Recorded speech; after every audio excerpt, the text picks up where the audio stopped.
Oh nein, das ist klar, Alter. Geht das nicht oder was?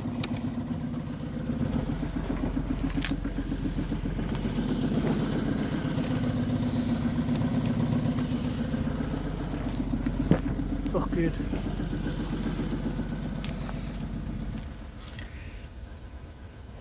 Ja, riecht ein bisschen nach Sprit.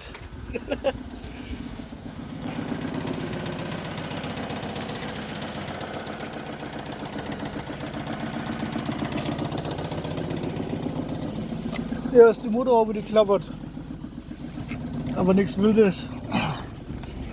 84.000 Kilometer hat er auf Tour erst.